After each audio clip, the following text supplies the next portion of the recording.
Aries, hi, welcome to my channel. So today we've got a weekly reading for you for the 27th of June to the 3rd of July. Getting through the weeks already. So no particular subject. We'll take an issue, something you're aware of, something you're not aware of, recent past advice and potential outcome. At the end there'll be an opportunity for an extended where we'll dive in deeper to whatever comes out.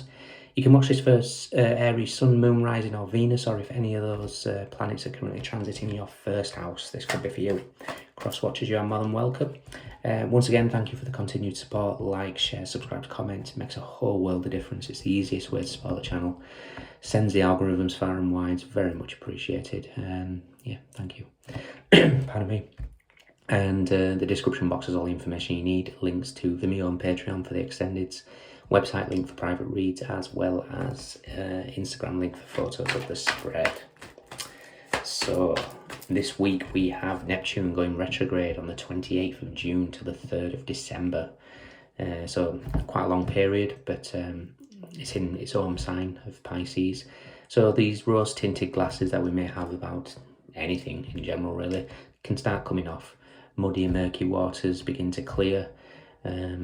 Picture a tide coming in, leaving the seaweed and everything on the beach, and as it pulls back it leaves what needs to be looked at. Lies, truths can be exposed. Pisces, as well as Neptune, is very kind of a dreamy 12th house concept. So very important during this period to stay grounded, get out into nature, connect with earth, and just keep your feet on the ground. And this new moon is in your 4th house for Aries ascendants. So do check out your ascendant signs this week in particular, as well as your others. So the 4th house, family, home. This could be gaining awareness of something you were possibly blind to in regards to family, home, living dynamics. I suppose the question will be, how can you improve your home and family life?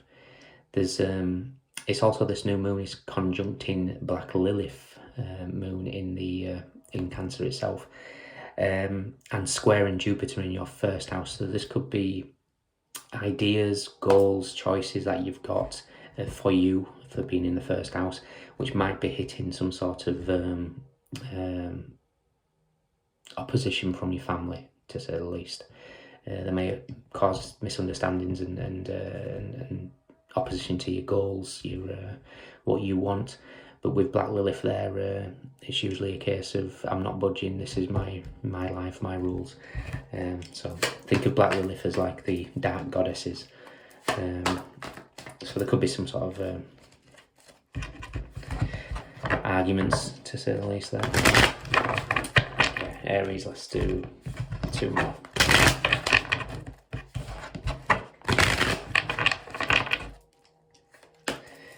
Aries, the Page of Swords. Okay.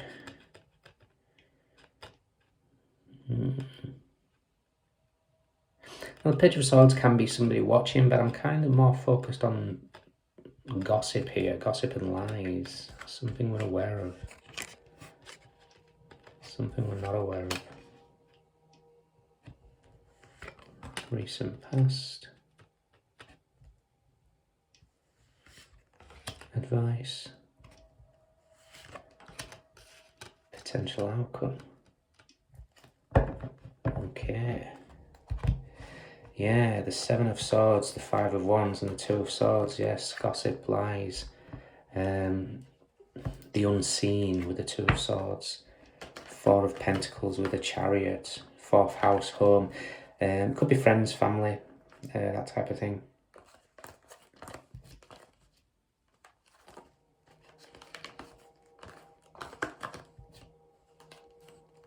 Whatever it is, I mean, it could be a truth that you don't want to come out, or what, you know, something that you could be shocked about. I wouldn't, whatever it is, it's you. Here you are, Aries with the Emperor, and it's next to the Star card, which is all about healing. So whatever it is, it needs to happen, and whatever the disappointment or sadness it brings, I kind of feel like the wheel's here to say it's going to quickly turn around. I looked up and it was 444. It's always indicating that your angels are around you, your guides are surrounding you.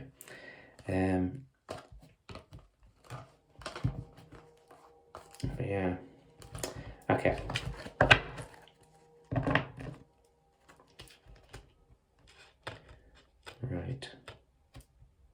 whatever this is, I kind of feel like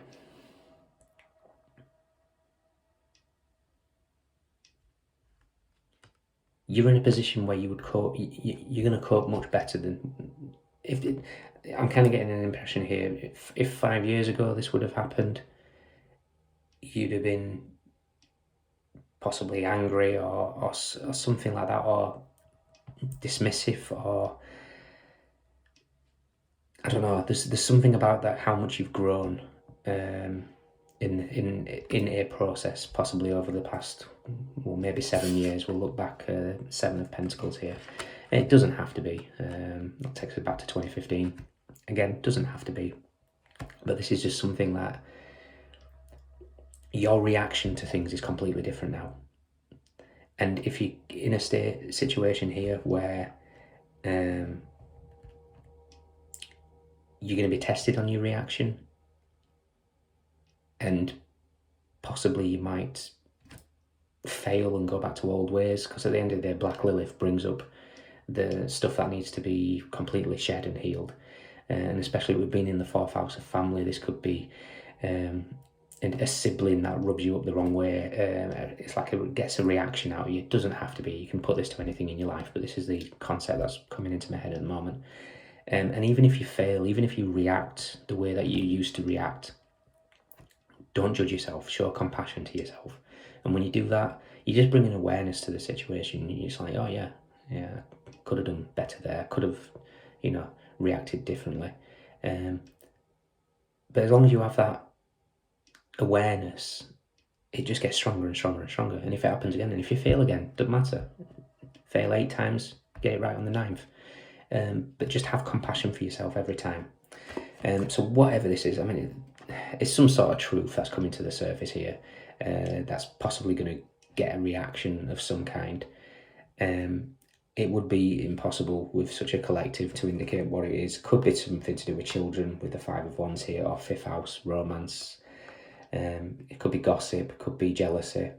But I'm going to search for the 5 of Swords in a second, just because wedged between the 5 of Wands is the 7 and the 2.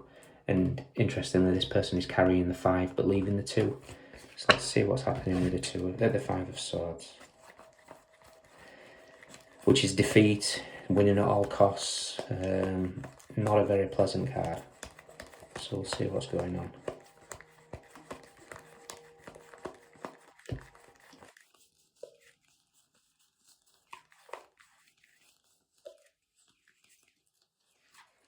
Okay, we have Temperance and the Knight of Wands.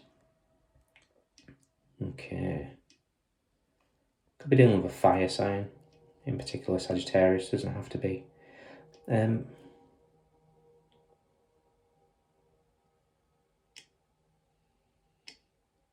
Okay, I kind of get the impression that this person is trying to wind you up because you've bettered yourself. And I don't mean that in a,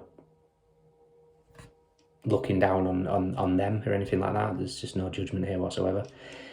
But I kind of feel like because you don't conform to their beliefs anymore, or truths, or ways of being, they try and get a rise out of you. Perhaps you fail this week. Maybe not. Who knows? But this is some sort of Saturn's lesson here, because we've got the Page of Swords. What we're aware of is the Knight of Swords. Knight of Swords is somebody that's reactive. For me, this is a childish, let's poke the bear. Try and get a rise out of somebody. And what we're aware of is this reaction, is the Knight of Swords. And obviously the Knight of Swords has defended you in the past, but it's not got you anywhere. And this could be a process that you've really worked hard on with the 7 of Pentacles in the background in the past. What we're not aware of is the 2 of Wands. For me, the 2 of Wands is having dominion. This is my version of events, or, this is my truths, you can have your own. But it's also Saturn retrograde for me. He's always looking back and he's holding the world in his hand. So this could be a Saturn's lesson about reactions, or how you deal with family members. Saturn could be transiting your 4th. Your advice is to speak your truth and Stay with your truth. You know, like I said, Black Lilith is adamant. You know, it's a case of I'm standing my ground here. However, if this is a truth that's coming in to you, if it is a truth, and maybe it's something that you didn't want to get out with this sneakiness of the Seven of Swords, accept it. Accept it's out, and just have compassion for yourself, because the outcome is the King of Cups. And the King of Cups is a card of compassion. It's compassion for yourself, for others, for every living thing. And it's emotionally mature, and that's how I see you've been doing it this past few years, really working hard on yourself, going from a Page of Swords to a Knight of Swords, and thinking, you know what, none of this gets me anywhere when it comes to communicating, especially with these people that seem to be trying to wind you up. I'm going to act how I want to act, and that act is of compassion. You can have your own truths, might not necessarily be a belief that I have, but I'm not going to push you on it. I'm going to allow, you know, allow our differences. And when you do that, you're just in a position of, I'm kind of, now that I'm saying this sentence, you're in a position of Zen. I'm picturing the King of Cups in the Light Seers Tarot, where he's nice little sort of grin on his face. And again, don't get caught up in genders, please. And he's just sat meditating with a singing bowl in front of him. And that's ideal. That's where you want to be. And this is the growth that you're doing. It's just, I almost feel like the universe is going to test how much you've grown. On the other spin of that, this could be somebody that you've maybe such a, if arguments occur and you've kind of really cowered, the universe is saying, no, speak your truth. You know, if somebody's, I don't know, being prejudiced or anything like that, and you're not happy with it, speak your truth. You know, stand in your power. But yeah, could be all sorts of things. Okay, in your extended, we'll do my version of a Celtic cross, and we'll just see what this could be. We'll just dive down into it a little bit deeper and see what we can get for you. So you could be dealing with or having your chart. We have Cancer, Scorpio, Swords, Wands, Pentacles, Cups. Everybody's here. Those are your standouts. So if you can join me, fantastic. If not, Aries, look after yourself, and I'll see you next week. Bye.